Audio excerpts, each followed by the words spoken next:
오늘 주시는 말씀은 우리 마가복음 8장 11절에서 21절까지 말씀입니다.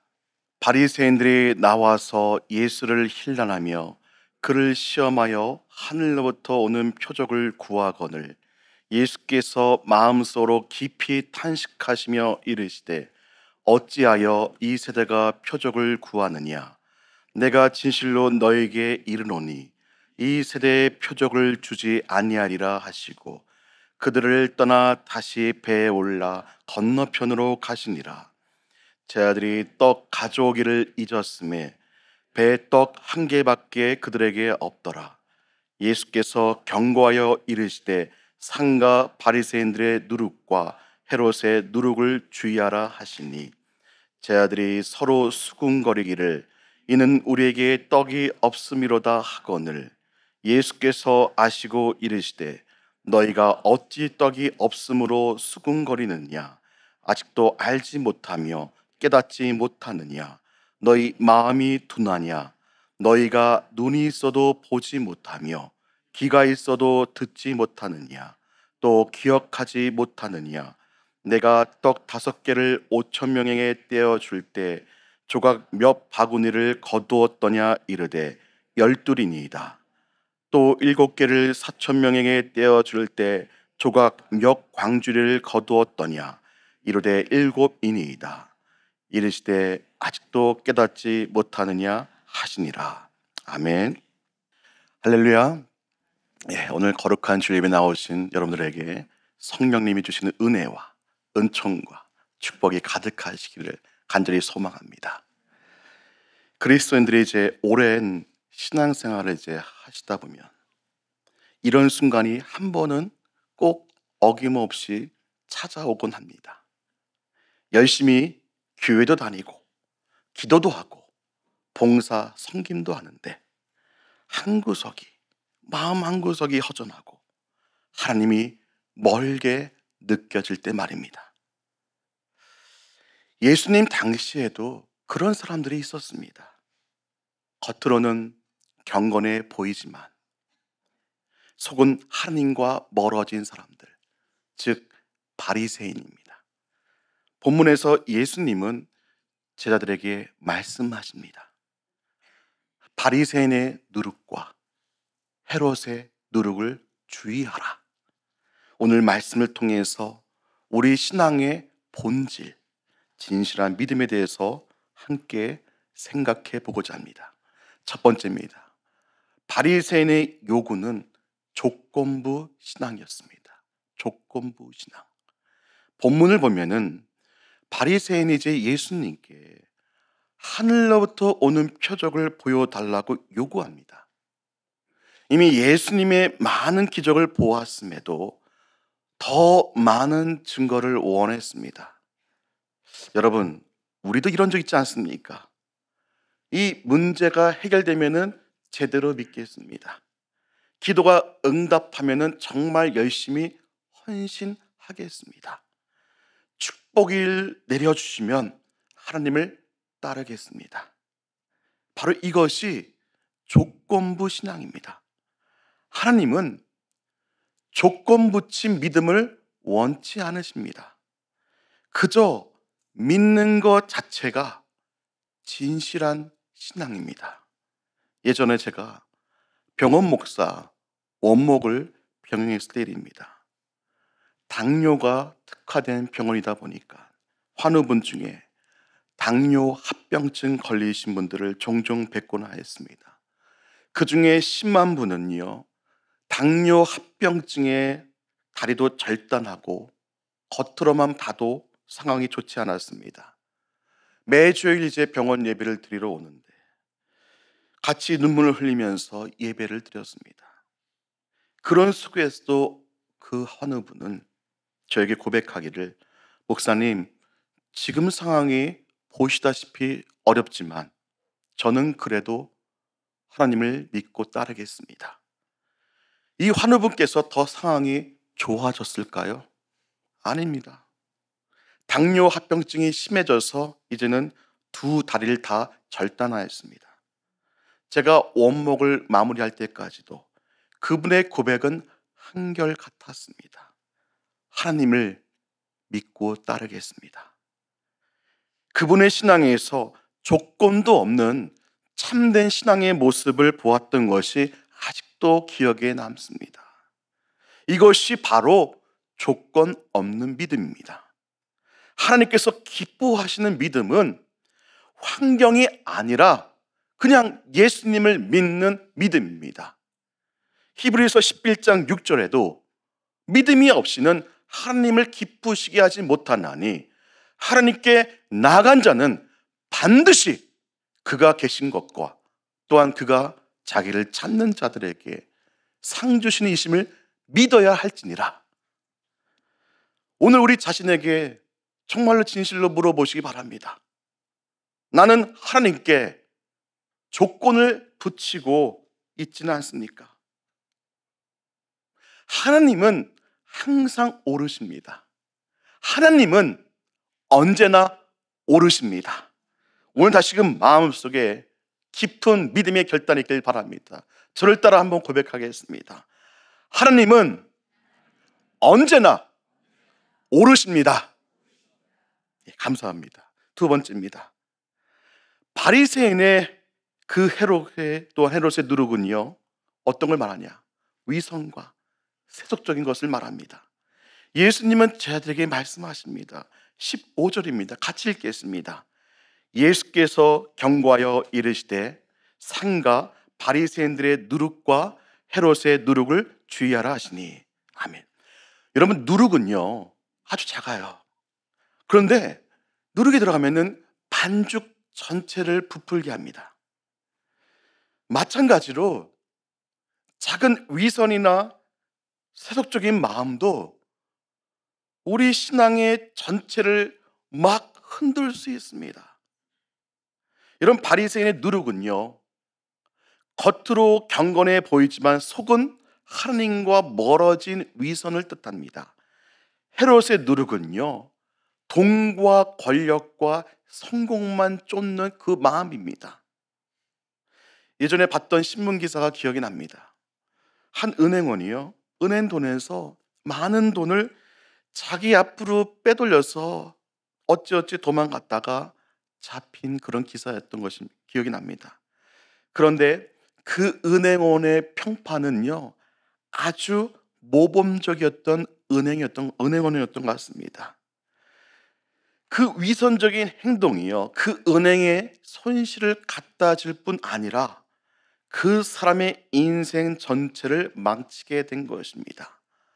바로 이 위선이 누룩과도 같습니다.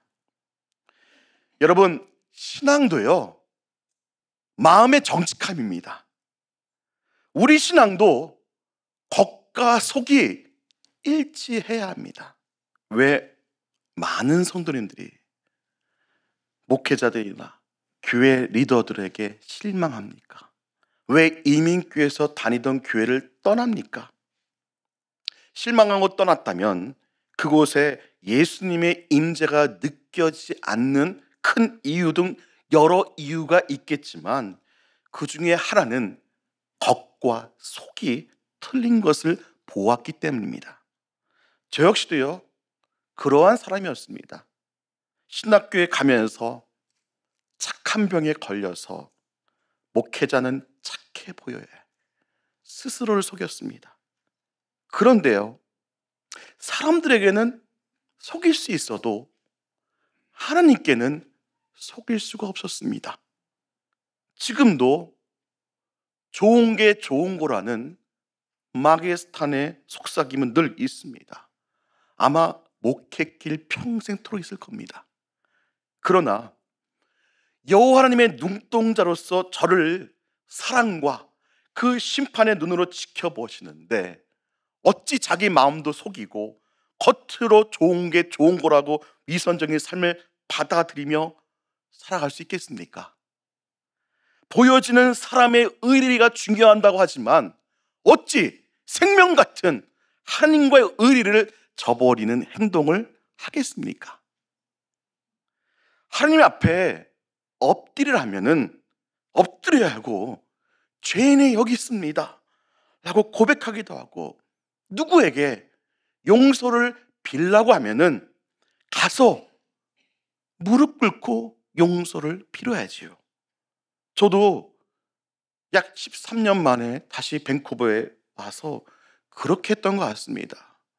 10여 년 전 여기서 사역했을 때 이 분군에서 전도사 시절 저의 그 부족한 행동으로 인해서 용서해야 할 분을 떠올리게 성령님께서 알려주셨습니다. 그래서 어떻게 했냐? 어렸지만 가서 용서를 빌었습니다. 그러나 저도 때론 야곱 같아서 저 혼자 갈 수 없어서 바리바리 싸들고 가족 먼저 앞세우고 아이도 앞세우고 맨 마지막에 저 가서 무릎 꿇고 하는 심정으로 갔을 때 딱 그 콘도에 올라갔을 때 엘리베이터 문을 여니까 그분이 버선발로 나와 계셨습니다. 이미 가서 댁에 들어가서 같이 그동안은 어리석었습니다. 20대 말에 질풍노도 같은 시대라서 죄송했습니다. 같이 눈물 흘리면서 용서를 하면서 그분에게도 하나님에게도 용서를 받았습니다. 하나님은요, 지금도 저의 마음과 행동을 지켜보시기에 때론 하나님이 기뻐하신 일에 최선을 다하며 너희가 나 때문에 모욕을 당하고 박해를 받고 터무니없는 말로 온갖 비난을 받으면 복이 있다. 너희는 기뻐하고 즐거워하라. 하늘에서 받을 너희의 상이 크기 때문이다. 너희보다 먼저 온 예언자들도 이와 같이 박해를 받았다. 는 그런 높은 단계까지 올라가려고 오늘도 하나님 앞에 두려운 마음으로 이 강대상에 섰을 뿐입니다. 다시 한번 말씀드리지만 왜 때때로 교회가 세상에서 신뢰를 못 받고 욕을 먹느냐? 그리스도인들이 겉과 속이 틀리기 때문입니다. 오늘 우리의 삶을 점검해 보시기 바랍니다. 혹여나 나는 겉으로만 하나님을 따르고 있지 않습니까? 작은 세속적인 욕심이 신앙을 막 소용돌이치게 흔들고 있지 않습니까? 그리스도인을 하는 나로 인해서 다른 이들이 실망하고 있지 않습니까? 마태복음 18장 6절에 보시면 누구든지 나를 믿는 이 작은 자 중 하나를 실족하게 하면 차라리 연자 맷돌이 그 목에 달려서 깊은 바다에 빠뜨려진 것이 나으니라. 심지어는 믿음이 적은 자를 실족하게 하면은 연자 맷돌을 목에 메고 깊은 바다에 빠지게 된다고 예수님께서 말씀하고 계십니다. 제가 재작년에 이스라엘 성지 순례 갔을 때 이 연자 맷돌을 보고요 아주 정말 놀란 적이 있습니다. 정말로 저는 이 연자 맷돌이 그냥 콩을 가는 맷돌같이 봤는데 정말 보니까 아주 어마어마한 정말 몇 톤이나 나가는 그런 큰 돌 같은 거였습니다. 저는 이 말씀과 연계하면서 떠올리면서 그 연자 맷돌을 바라보니 야, 다른 사람도 아니고 나부터 잘해야겠다. 그것을 성령님께서 깨닫게 해주셨습니다. 예수님의 발자취를 따른 그 현장에서 제대로 깨닫고 돌아왔습니다. 여러분, 저 사람부터 바뀌어야 된다고 생각하지 마시고 나부터 바뀌시길 바랍니다. 나부터 바뀌실 때 하나님은요 가장 기뻐하실 것입니다. 작은 위선도 방치하지 마시고 즉시 주님 앞에 내려놓으시길 바랍니다. 그제서야 성령 하나님의 은혜가 충만하게 내리실 것입니다. 할렐루야. 마지막 세 번째입니다. 우리 같이 읽겠습니다. 제자들의 이제 예수님의 말씀을 듣고 다시 묻습니다. 아니 예수님, 우리가 떡이 없어서 그런 거 아닌가요? 즉 우리가 지금 현실 문제가 해결이 안 되니까 지금 이민의 삶 속에서 이런 문제 저런 문제 해결이 안 되니까 아니 그런 위선도 있을 수 있고 현실적인 추구하는 게 당연하지 않습니까? 라고 풀어서 말씀드릴 수 있습니다.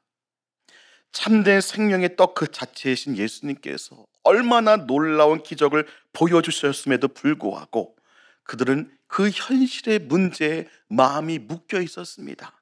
18절에서 21절입니다. 제가 읽겠습니다. 너희가 눈이 있어도 보지 못하며 귀가 있어도 듣지 못하느냐, 또 기억하지 못하느냐. 내가 떡 5개를 5,000명에게 떼어줄 때 조각 몇 바구니를 거두었더냐. 이르되 12이니이다. 또 7개를 4,000명에게 떼어줄 때 조각 몇 광주리를 거두었더니 이르되 7이니이다. 이르시되 아직도 깨닫지 못하느냐. 몇 광주리라고요? 12 플러스 7, 19광주리입니다. 이미 우리에게 은혜도 허락해 주셨습니다. 예수님은 2번의 그 기적을 다시 한번 상기시키며 얘들아, 아직도 깨닫지 못하느냐 라고 책망하십니다. 주님의 그 전지전능하신 그 기적을 우리 삶 속에 보았으면서도 너희는 아직 믿지 못하냐며 책망하고 계신 것입니다. 지금도 우리에게 믿음 없음을 책망하고 계십니다. 여러분, 사실 우리는요, 현실 속에서 흔들릴 때가 있습니다. 그래요. 경제적인 문제, 건강의 문제, 자녀와 아이의 어떤 직장의 문제. 여러분, 이 부분은요, 광야 같은 세상 속에 살아가면서 늘 안고 살아가는 부분인 것 같습니다. 설령 한국에 있더라도, 여기 캐나다에 있을지라도 그렇습니다. 그러나 우리의 정체성은 한국인도 캐네디언도 아닌 그리스도임을 믿으시기 바랍니다. 몇 달 전에 소천하셨던 고 엄순녀 권사님의 살아생전 댁에 신방 갔을 때 일입니다. 그 엄순녀 권사님이 하늘나라에서 영원한 봉당을 누리시길 소망하며 그 신방 때를 잠시 말씀드리겠습니다. 부금과 같이 일하실 때 좋게 보셨던 캐나다 분께서 초청 이민을 했습니다. 그래서 캐나다에 오셔서 그동안 지낸 스토리를 다 듣게 되었습니다. 이제 초청으로 캐나다에 오셨지만 생활하시는 게 만만치 않으셨던 것 같습니다. 그 당시 이민 오신 1세대 분들이 다 그러하셨겠지만 권사님 가정도 그러셨던 것 같습니다. 그래서 본인의 달란트인 미용을 통해서, 헤어를 통해서 부족한 부분도 채우시고 자녀도 키우시고 삶의 힘든 순간이 있을 때도 기도하시면서 지내오셨던 것 같습니다. 이제 옛날 사진이 있어서 보면서 이렇게 웃으면서 얘기하면서 아주 소녀같이 해맑게 웃으시면 그 모습도 기억이 납니다. 특히 그 권사님이 떨리시면서 저에게 고백했던 것이 지금도 아직도 기억에 남습니다. 하나님께서 도와주셔서 지금까지 살아왔던 것 같습니다. 하나님께서 도와주셔서 지금까지 살아왔었던 것 같습니다. 여러분, 하나님께서 도우셨던 것을 기억하면은 오늘도 내일도 두려워하지 않아도 됩니다. 이것이 바로 믿음의 기억입니다. 과거 한국에서나 지금 캐나다에 와서도 하나님께서 우리를 도우신 것을 적시적소 때마다 도우신 것을 기억하고 깨달으면은 오늘 문제 속에서도 우리는 흔들리지 않을 줄 믿습니다. 사랑하는 주님의 제자 성도 여러분, 오늘 본문에서 예수님께서 우리에게 주신 귀한 메시지를 3가지로 정리해 보면은 첫 번째, 조건 없는 신앙을 바로 세우십시오. 조건과 어떤 증거 내세우지 말고 그냥 순전하게 예수님을 믿는 것 그 자체로 주님을 영화롭게 기쁘시게 하시기 바랍니다. 2번째로, 누룩을 멀리 하십시오. 내 안에 본인은 압니다. 작은 위선과 세속적인 신앙, 그 욕망이 신앙 전체를 무너뜨립니다. 여러분, 겉과 속이 일치하는 진실한 신앙을 성령을 의지하면서 세우시기 바랍니다. 마지막으로 하나님의 은혜를 기억하십시오. 과거 하나님께서 우리를 도우신 은혜를 기억하면은 오늘의 문제 속에서도 흔들리지 않습니다. 현실 속에서 진실한 신앙으로 나아가기 위해서 이 세 가지를 꼭 기억하시고 행하시기를 바랍니다. 예수님은 지금 이 순간에도 말씀하십니다. 바리새인과 헤롯의 누룩을 주의하라. 작은 위선, 이건 되겠지. 그것도 하나님 보시기에 위선이라면, 찔린다면 위선입니다. 작은 위선, 불신앙, 현실에 매이는 마음을 버리고 다시금 진실한 신앙으로 나아갑시다. 우리 마음을 예수님의 그 생명의 말씀으로 점검하고 그 작은 누룩, 위선을 제거하며 주님과 함께 진실한 신앙으로 살아가는 삶을 결단하시기를 성부, 성자, 성령의 이름으로 간절히 축원합니다. 오늘 말씀처럼 바리새인의 그 또한 헤롯의 누룩을 조심하는 작은 위선, 불신앙, 현실에 매이는 그런 마음을 버리고 다시금 진실된 신앙으로 나아가게 주님 도와주옵소서. 성령님의 이 시간 가운데 죄를 죄로 알게 도와주시고 그 성령이 임재하신 가운데 참된 의 예수님을 인격적으로 알게 도와주시고 심판이 알게 달라고 우리 시간 나같이 주여 한번 부르고 통성같이 기도하겠습니다.